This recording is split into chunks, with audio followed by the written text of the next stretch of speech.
temos como convidado especial o professor Maxwell. Nós temos... Só no olho, porque o sorriso da boca eu não vi. E me respondeu assim, muito. Deus seja louvado por sua vida. Bíblia aberta, coloca a tua mão sobre ela, ou mesmo sobre o celular, feche os seus olhos. Deus de amor e bondade, assim como a tua palavra está aberta diante de nós, abrimos a nossa mente e o nosso coração diante da tua presença. Por favor, Senhor, fala conosco. Oramos em nome de Jesus. Amém. Mateus 16, versículos 13 a 16, Cristo está com seus discípulos e faz uma pergunta muito pessoal. O que vocês dizem a meu respeito? Quem vocês dizem que eu sou? Verso 13, indo Jesus para os lados de Cesareia de Filipe, perguntou a seus discípulos, quem diz o povo ser o Filho do Homem? E eles responderam, uns dizem ser João Batista, outros Elias, e outros Jeremias ou algum dos profetas. Cristo agora olha para os seus discípulos e diz assim, mas vós, continuou ele, quem dizeis que eu sou? Respondendo, Simão Pedro disse, tu és o Cristo, o Filho de quem? Amém, glória a Deus por isso. Pedro já tinha essa compreensão. Cristo parabeniza e disse a Pedro que ele não havia falado aquilo por sabedoria humana, mas que ele falou aquilo porque Deus, o Pai, havia revelado a ele. Sim, Cristo, quando esteve neste mundo, ele, durante todo o tempo, foi 100% divino e 100% humano. Tu és o Cristo, o Filho do Deus vivo. A visão dos apóstolos sobre Cristo era uma visão limitada, porque a primeira vez que os apóstolos enxergaram a Cristo, eles enxergaram o Cristo encarnado, enxergaram um Cristo que se parecia com eles, enxergaram um Cristo que tinha os pés sujos da poeira desta terra, enxergaram um Cristo muito semelhante a eles. A Bíblia fala que João, o discípulo amado, tinha o hábito de reclinar a cabeça sobre o peito de Cristo. Isso era comum quando eles sentavam ao redor de uma fogueira. Isso era comum quando Cristo pregava a eles as verdades eternas. Aqueles 12 discípulos mais o seu mestre eram muito próximos, eram pessoas íntimas. Isso viaja na contramão do mundo no qual nós estamos hoje. Porque nós estamos vivendo num mundo onde ninguém quer ser íntimo de ninguém, onde as pessoas dentro da própria casa não querem ser próximas umas das outras. Eu estava lendo uma reportagem essa semana dos filhos do quarto. Eu não sei se vocês ouviram falar sobre alguma coisa sobre isso. Quando nós, velhos aqui, o grupo do qual eu faço parte, éramos crianças, aonde nós crescemos? Na rua brincando, não é assim? E os nossos filhos estão crescendo aonde? No quarto. E no quarto eles fazem o que no quarto? Mídias sociais, é isso? É esse negocinho aqui que pode ser ou de Deus ou do capeta. Eles passam o tempo todo aqui. E os filhos do quarto são diferentes das crianças da rua, porque eles não dão trabalho para os seus pais, eles não incomodam, e eles ficam lá no quarto. Essa semana em casa, numa das conversas com os meus filhos, o meu menino disse assim, eu preciso convidar o meu amiguinho fulano para vir em casa logo. Por que logo? Por que dá pressa? E ele disse, ele vai ficar com nota ruim em matemática no boletim nesse bimestre, e quando ele tira nota ruim, a mãe dele impede ele de fazer todas as coisas, menos de jogar no celular. Aí eu falei assim, meu filho, e o que parece para você esse castigo? Ele falou, o castigo não faz muito sentido, mas eu até preferia que comigo fosse assim também. Porque em casa, se vier com nota ruim, perde o celular para sempre, né? É uma vaga lembrança. E as pessoas, elas estão tão acostumadas com esses filhos presos dentro dos quartos, as famílias estão frias. Nós falamos na escola sabatina do amor que tem se esfriado. E, inclusive, a nossa visão a respeito desse Cristo também tem sido comprometida. Nesta manhã, nós não vamos pensar ou analisar este Cristo. Nós vamos analisar o Cristo do Apocalipse 1. Porque o Cristo do Apocalipse 1 é diferente desse Cristo que esteve na terra conosco. Abra sua Bíblia comigo. É tosse de sem vergonha, viu, irmã Luísa? Não tem água que resolva. Não tem nada que possa ser feito com essa tosse. E deve incomodar vocês porque é ruim ver alguém tossindo, né? Apocalipse capítulo 1, quem achou, diga amém. Quem não achou, diga misericórdia. Eu estou na misericórdia também, mas acabei de achar. As misericórdias do Senhor são a causa de nós não sermos consumidos. Elas se renovam a cada manhã. Nunca se esqueça disso. Se na vida você passa por dificuldades, olha para cima e pede misericórdia. O Senhor tem misericórdia para você. Em Apocalipse 1, eu vou me deter do versículo 12 até o 20. Nós encontramos outro Cristo. Esse Cristo, ele não é mais 100% humano. Ele é o Cristo que já encarnou, mas já morreu, já ressuscitou e agora está ao lado de Deus Pai. Quando nós começamos a pensar neste Cristo de Apocalipse 1,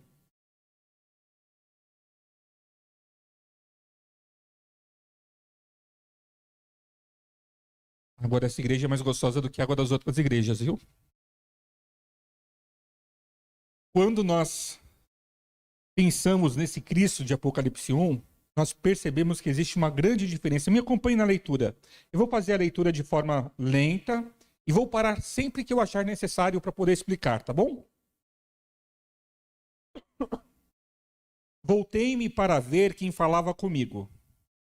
E voltado, eu vi 7 candeeiros de ouro. E no meio dos candeeiros, um semelhante a filho de homem, com vestes talares, cingido à altura do peito com uma cinta de ouro. Você percebe a história dos candeeiros? O candeeiro do templo eram quantos candeeiros? Eu vou perguntar de novo. O candeeiro, o candelabro, presente lá no templo, no lugar santo, eram quantos candeeiros? Oh, Jesus. Não, irmãos, façam as contas direito. Tem um erro aí.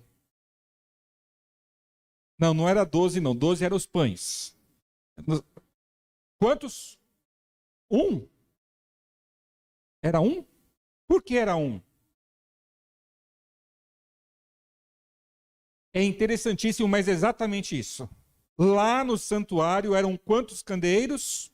Um, com 7 lâmpadas. Agora, o que ele está vendo? São 7 candeeiros. A gente vai entender daqui a pouco que isso tem um significado muito importante. E Cristo está onde? O semelhante a filho do homem. Está onde? Está no meio dos candeeiros, é isso? Como que ele está vestido?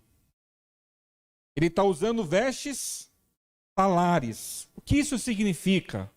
Vestes compridas. Ele usava uma túnica, peça única, do alto do corpo até lá no pé, e as mangas também compridas. Quando a gente vai no Gênesis, a gente descobre uma coisa muito interessante. Túnicas talares eram usadas por pessoas poderosas, influentes, pessoas que tinham algum tipo de autoridade. As demais pessoas usavam túnicas como as mulheres usam hoje no joelho. E a manga também muitas vezes mais curta. Então o fato dessas túnicas ser túnicas talares, roupas tão compridas, conferem àquele que está usando essa roupa uma autoridade que as demais pessoas não possuem.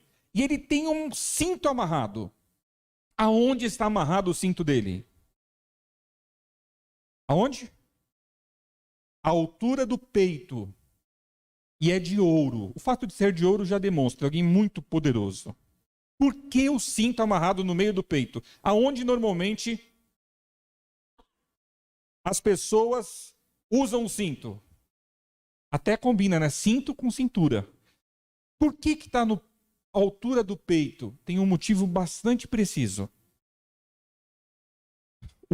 Esses povos que usavam essas roupas, eles só colocavam um cinto à altura do peito quando eles estavam diante de um evento extremamente importante.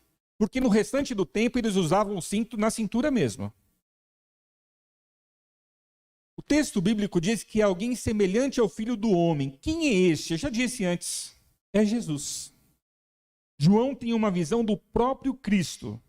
E no verso 14 ele continua: a sua cabeça e os seus cabelos eram brancos como a alva lã. Alva lã quer dizer a lã que ainda foi alvejada. Muita lã já é branca por natureza. Só que essa é uma lã branca que já foi alvejada. E ele continua: e os olhos como chama de fogo. Eu quero que vocês deixem a Bíblia de vocês marcada aqui e abram a Bíblia de vocês comigo lá em Daniel capítulo 7. Daniel capítulo 7. E eu tenho uma informação que vai surpreender muitos de vocês. Esse que Daniel vê no capítulo 7, nós sempre entendemos que era Deus o Pai. Não é isso mesmo? Vou fazer uma pergunta teológica para vocês. Quem já viu Deus o Pai?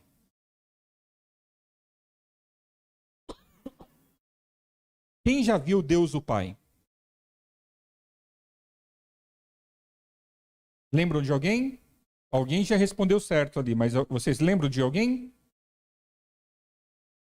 Ninguém jamais viu a Deus. Vocês dizem assim: Moisés, lá no deserto, lá no Sinai, ele viu as costas de Deus através da penha da rocha.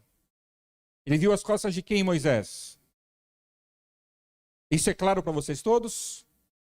Ele não viu as costas de Deus o Pai, ele viu as costas de Jesus. E queridos, se Moisés viu Jesus, a pergunta que vale $1 milhão: quem escreveu os 10 mandamentos com o próprio dedo em 2 tábuas de pedra?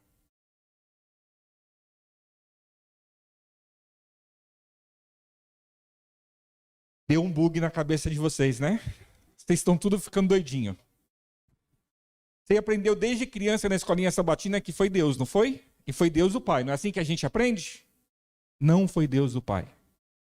Quem escreveu os 10 mandamentos nas 2 tábuas de pedra foi Jesus.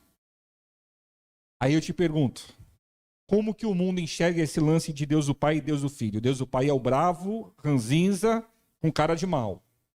E ele escreve os 10 mandamentos para dizer para a gente: esse é o meu caminho, eu tenho que pisar aqui. E Jesus é bonzinho, amoroso, morreu na cruz por nós. E ele vem para dar um jeitinho com o Pai, e ficar entre nós o Pai, e dizer para nós assim: nem precisa guardar o sábado direito. É ou não é assim que o mundo evangélico vê Jesus e o Filho?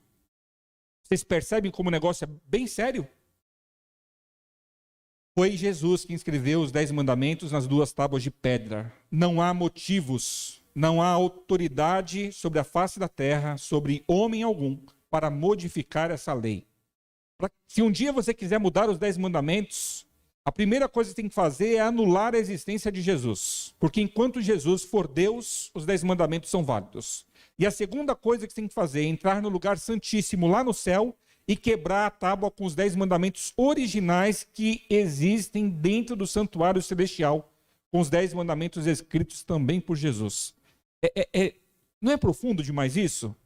Eu não sei se você consegue compreender a seriedade disso, mas isso é algo tremendo. O ancião de dias de Daniel 7, nós também sempre acreditamos que é quem? Olha lá, eu vou ler primeiro, para vocês não terem dúvidas. Daniel 7, o versículo 9 em diante. Continuei olhando até que foram postos uns tronos, e o ancião de dias se assentou. Sua veste era branca como a neve, e os cabelos da cabeça como a pura lã. E o seu trono eram chamas de fogo, e suas rodas eram fogo ardente. Um rio de fogo manava e saía de diante dele, milhares de milhares o serviam, e miríades de miríades estavam diante dele. Assentou-se o tribunal e se abriram os livros. Então eu estive olhando por causa da voz das insolentes palavras que o chifre pequeno, no caso, proferia. Estive olhando e vi que o animal foi morto e o seu corpo desfeito e entregue para ser queimado. Quanto aos outros animais, foi-lhe tirado o domínio, todavia foi-lhes dada a prolongação de vida por um prazo de um tempo. Eu estava olhando, e aqui é lindo, queridos, esses próximos 2 versículos são talvez os 2 versículos mais lindos, talvez, da Bíblia. Eu estava olhando nas minhas visões da noite, e eis que vinha com as nuvens dos céus, um como filho do homem. E dirigiu-se ao ancião de dias, e o fizeram chegar até ele. Foi-lhe dado domínio, glória, reino, para que todos os povos, nações e homens de todas as línguas o servissem. O seu domínio é domínio eterno, que não passará, e o seu reino jamais destruirão. Amém? Aí eu te pergunto, quem é o ancião de dias? A gente é levado imediatamente a pensar em Deus o Pai.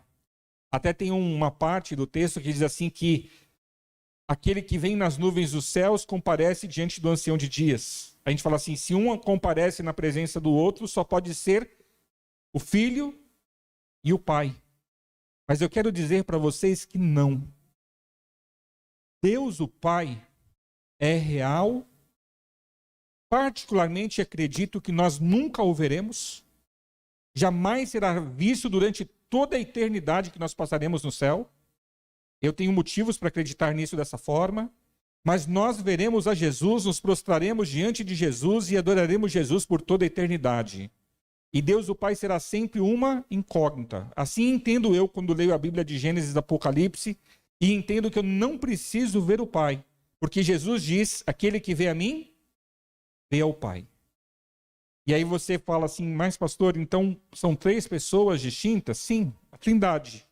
Mas ao mesmo tempo que eles são 3, eles também são 1. É difícil, né, irmãos? O negócio é difícil. Tem alguma outra prova ou evidência de que realmente é Jesus o ancião de dias? Eu tenho uma outra que eu quero mostrar para vocês. Abre a sua Bíblia comigo. João 5:22.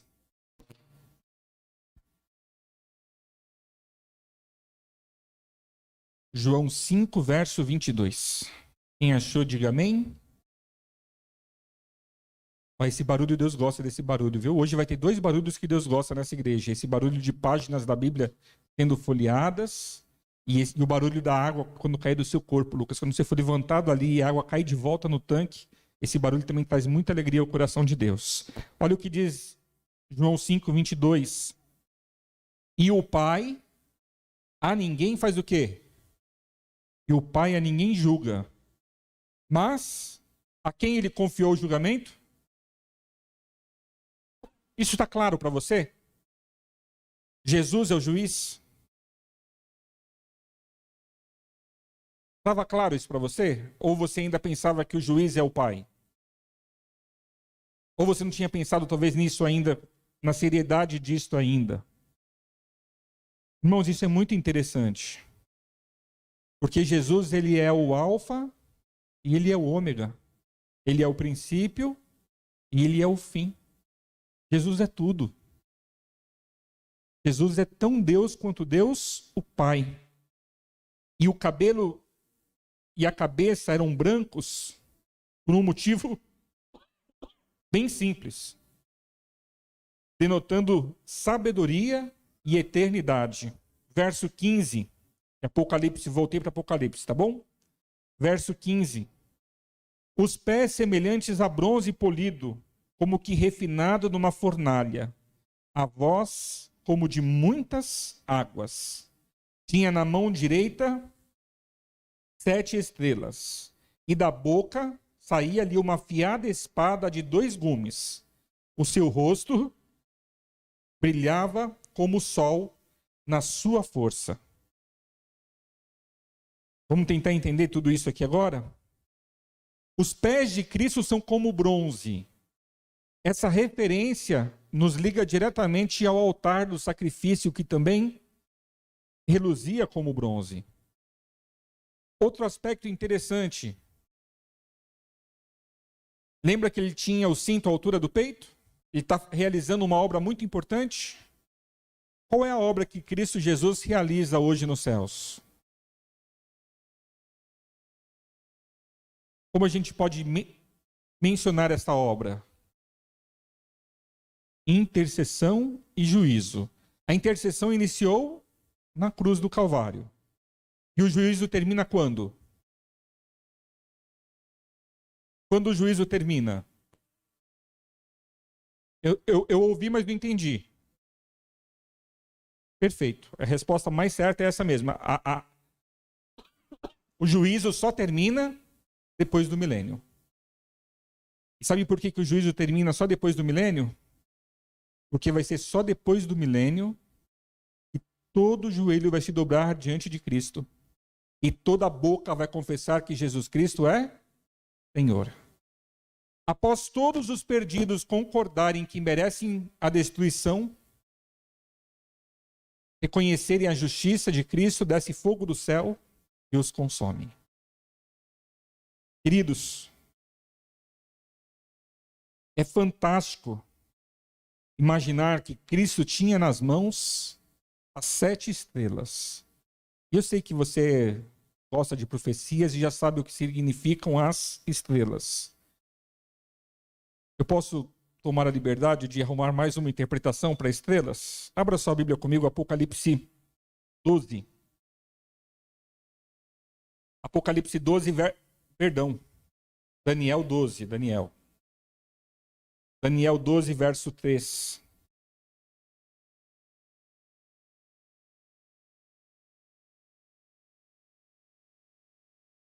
Daniel capítulo 12, versículo 3, diz assim: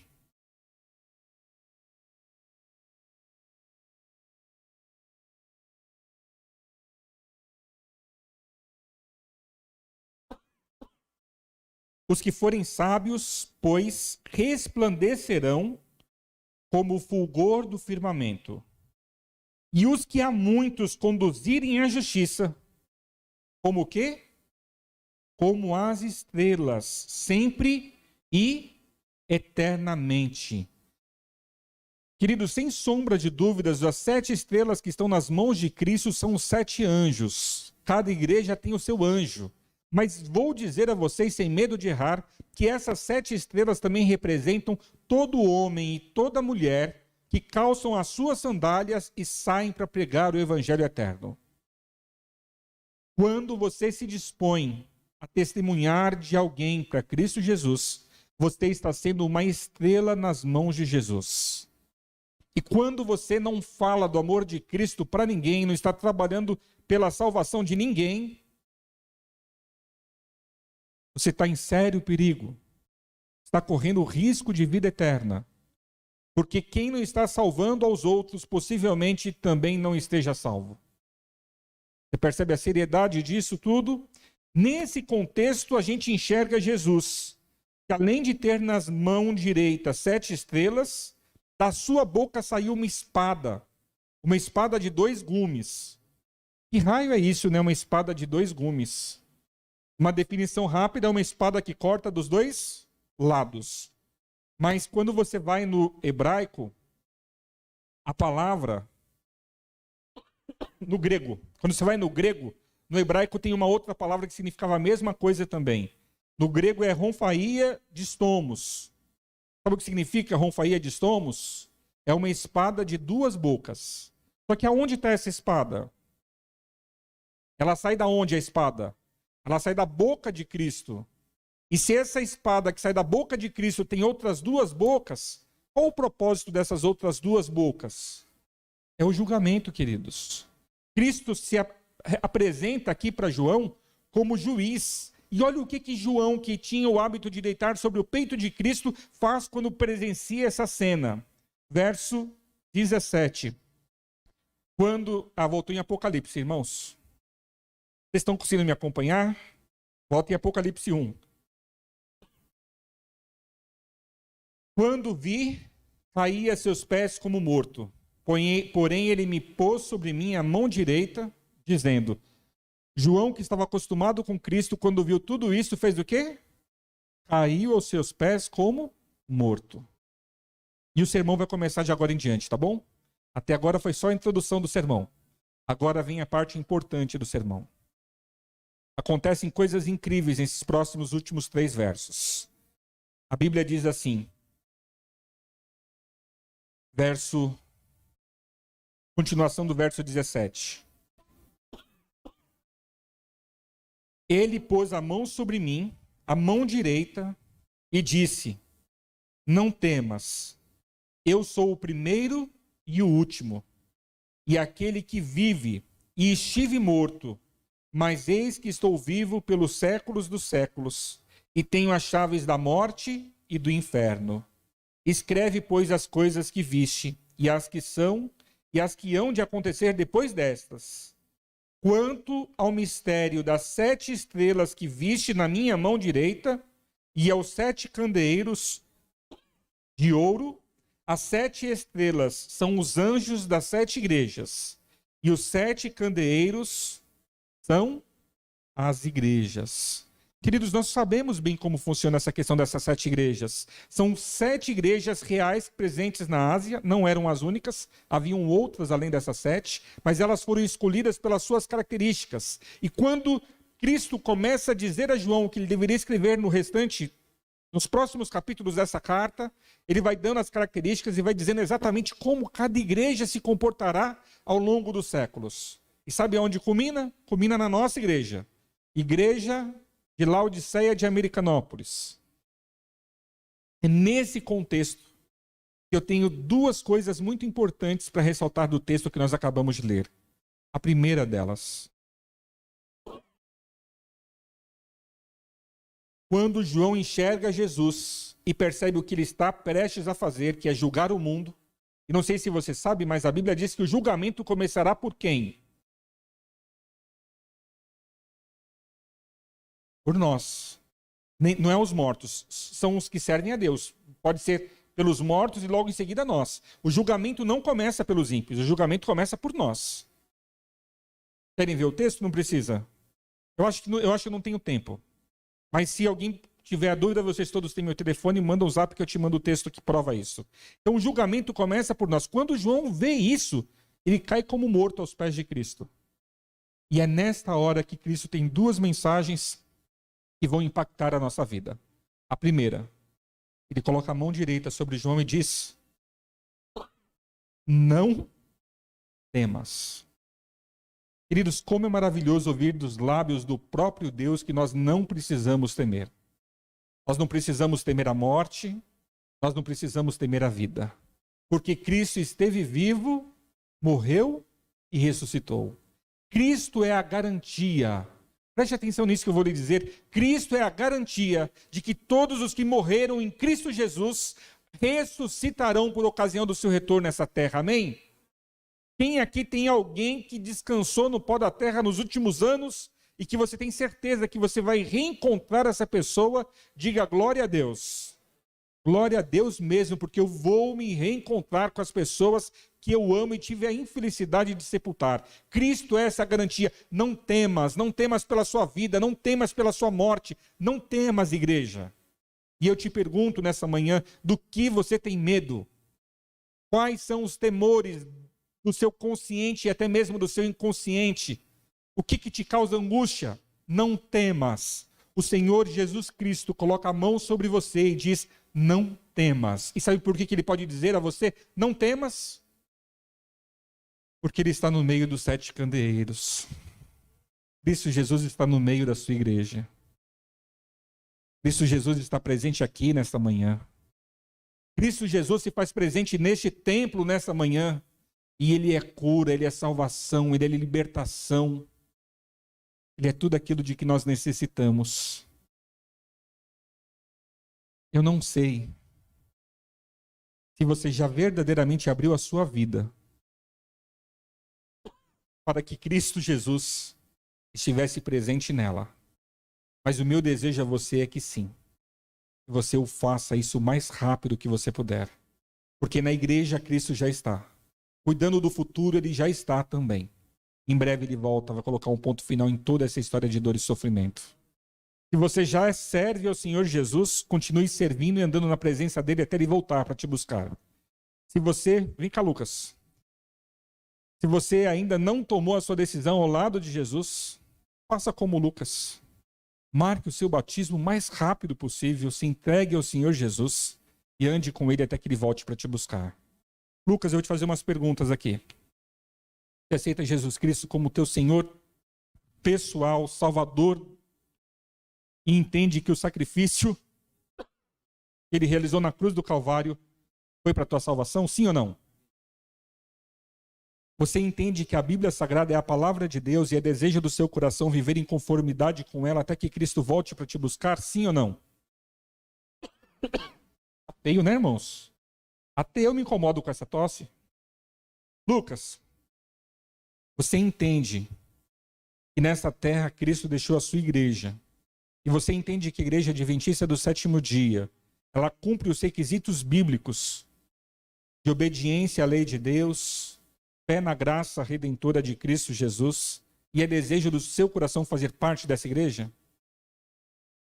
Ele respondeu afirmativamente as perguntas. Eu vou perguntar à igreja. Igreja, quantos de vocês querem dizer, Lucas, seja bem-vindo ao reino de Cristo Jesus?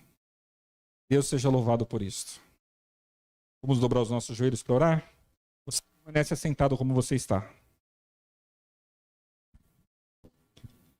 Santo Deus, me ajoelho na tua presença junto com o Lucas, agradecido pela obra maravilhosa que o Espírito Santo fez na vida dele, através da sua família, através da sua avó, através do Daniel, que tem realizado um trabalho muito bonito aqui nesta igreja.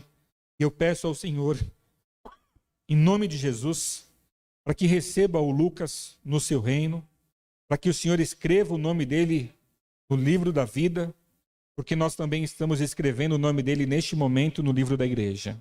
E o Senhor disse que tudo que for ligado na terra será ligado no céu. Pedimos ao Senhor que essa bênção que o Lucas está experimentando possa também ser experimentada por tantas outras pessoas a quem amamos e queremos bem, e queremos ter no céu conosco quando Cristo voltar. Abençoa, Senhor, a tua igreja. Todos nós estamos aguardando o teu breve retorno, todos nós estamos caminhando na tua direção, todos nós temos um desejo enorme, Senhor, de irmos morar no teu reino. E nesta manhã nós ficamos agradecidos ao Senhor, porque sentimos o seu toque e ouvimos a tua voz dizendo que nós não precisamos temer, porque o Senhor pessoalmente está presente em nossa igreja e o Senhor pessoalmente está presente em nossas vidas. Continua, Senhor, nos conduzindo. Nós te suplicamos em nome de Jesus. Amém.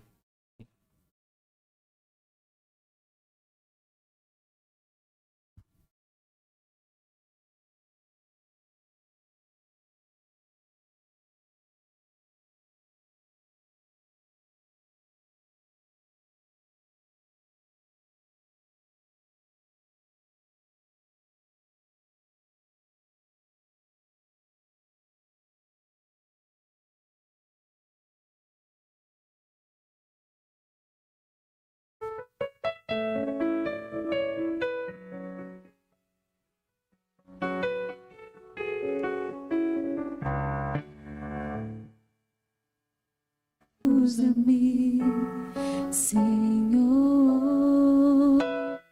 usa-me.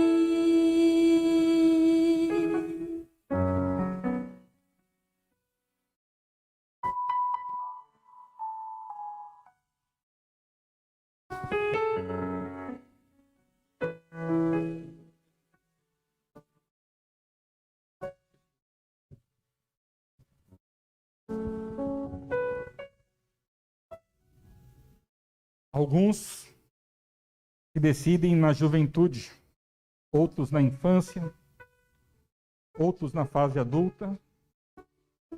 E já vi muitos, inclusive, na terceira idade. O que importa é se decidir ao lado de Jesus. O que importa é andar com o Senhor até que Ele volte para te buscar. Lucas, não vai ser fácil. O mundo brilha. E o mundo vai te chamar diversas vezes. Você vai ter que continuar sendo esse jovem decidido e valoroso, disposto a andar nos caminhos de Jesus até que Ele volte para te buscar. Quer um segredo? Posso te contar um segredo? Para você permanecer ao lado de Cristo, permaneça levando outras pessoas a Jesus. Isso dá super certo. Não tem como se desligar de Cristo quem está trabalhando por outros. Deus te use e Deus te abençoe.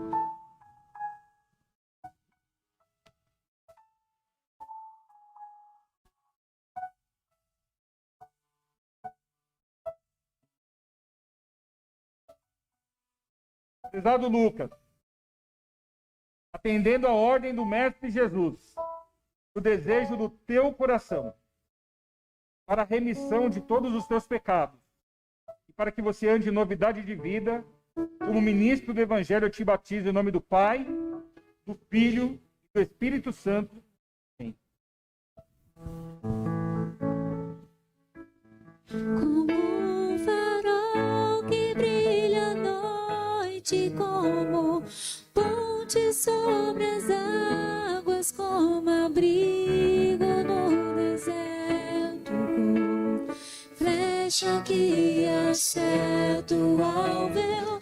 Quero ser usado da maneira que te agrade, em qualquer hora e em qualquer lugar. Eis aqui a minha vida, usa-me.